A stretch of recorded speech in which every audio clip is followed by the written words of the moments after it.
Hey guys, welcome back to the channel. This is Rudy Banks, your host of the Entrepreneur Journey. From time to time, I like to share some of these articles just to kind of challenge my thinking, help challenge your thinking. And I ran across this article from Robert Kiyosaki, and it's basically saying 5 better things to do than go to college. Let me repeat, 5 better things to do than go to college. I know it's controversial. Stay tuned. We're going to dive into this, and I'll see you in a bit.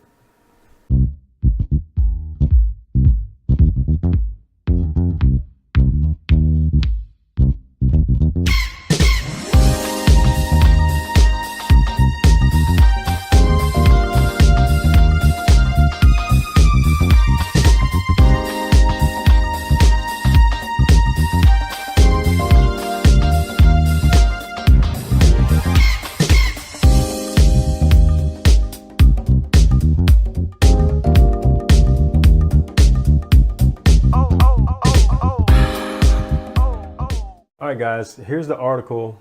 I just did a video on why, I invest in real estate, and Robert Kiyosaki had a lot to do, why I have property now, why I had the mindset to even start businesses, even planting that seed basically while I was still in college.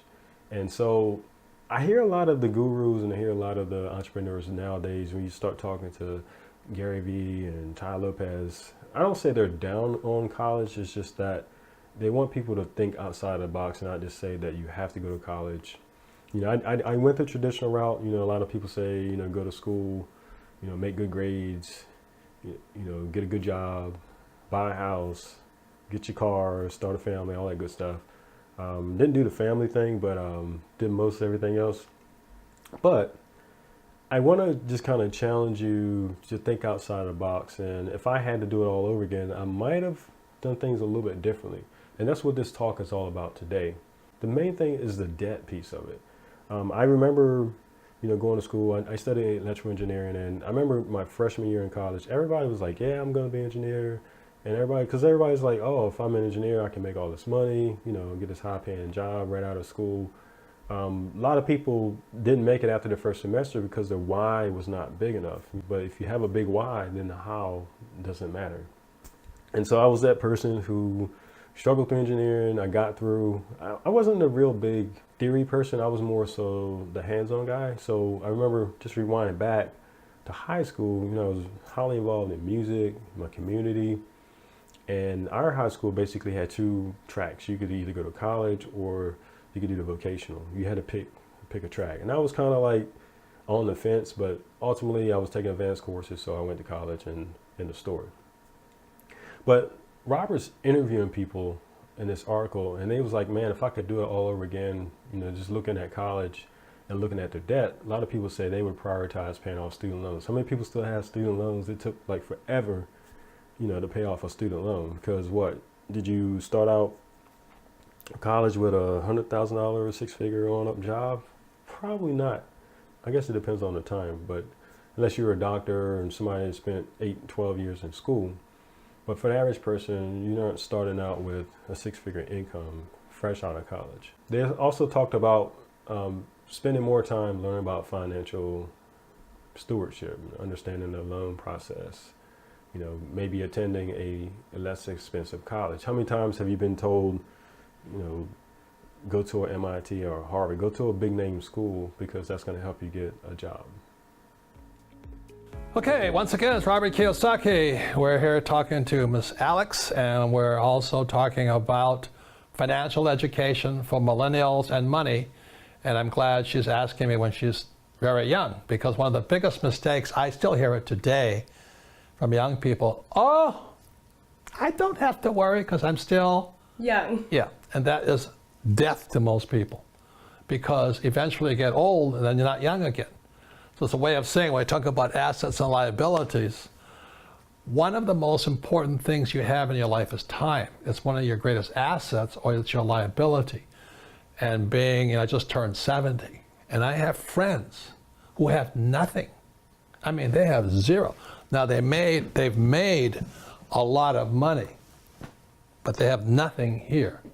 They have nice houses, nice cars, 16 wives, 19 kids. I don't know what they have, but you know what I mean? And being young is great, except it can be a liability to you. Because when you're young, you're just having a lot of fun and life's exciting, you know, it's new. So, at the time, but the thing is, this is the lesson today, is so many people spend their time focusing here. They want to make a lot of money. And I can hear it in their words. They say, oh, I want a career. This is career. Okay, or I'm going to start my own business. And this is the chart here, which we've seen.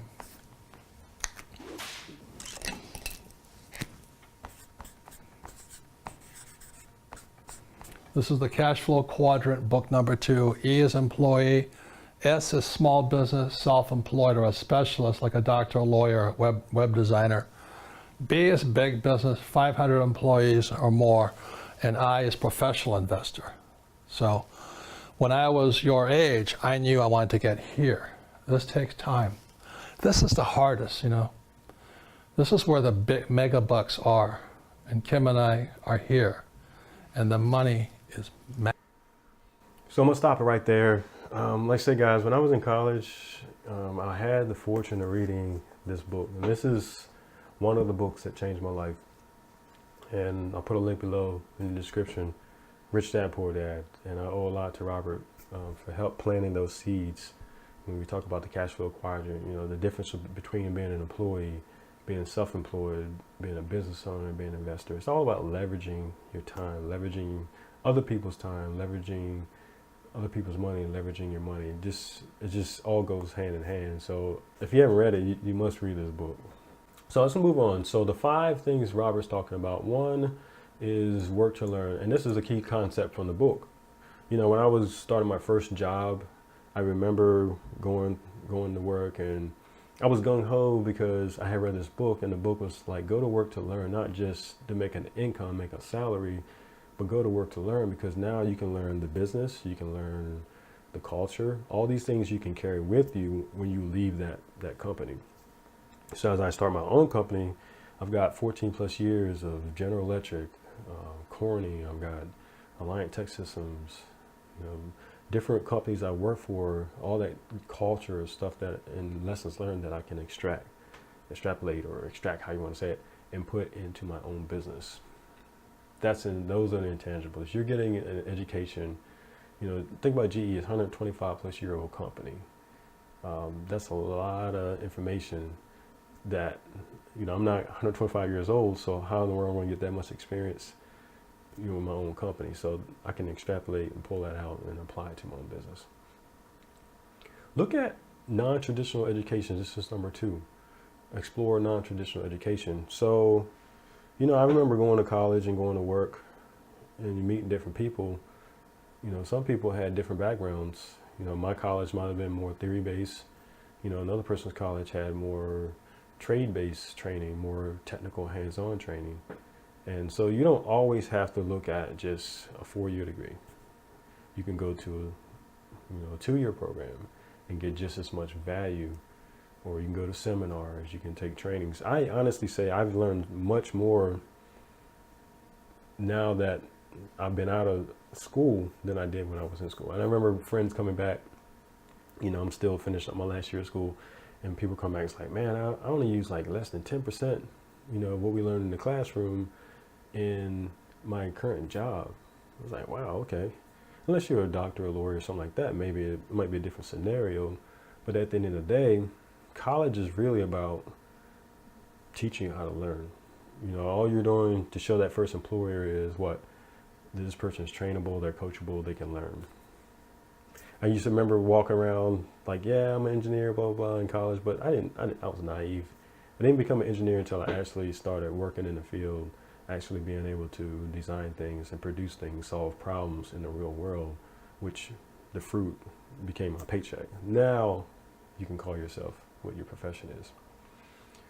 The other thing is, he's saying begin investing. So here is kind of interesting. You know, if you can pick a major in college, and I'm not going to pick one over another, but we know that certain majors you're going to go into, it's going to be harder to get a job paying you the level of money, you know, that you need to make without going to a master's program or a PhD program. And then you may or may not make your money back, you know, with all these student loans. But the example here is saying, like, why pay $45,000 to go to college, lose 2 to 4 years, and then you're going to end up working at Starbucks? Why not just skip all of that, go to Starbucks, make your money now, bank that money and invest it in real estate, you know, buy stocks, or, you know, start your own startup company, or wherever it may be. So that's the concept there.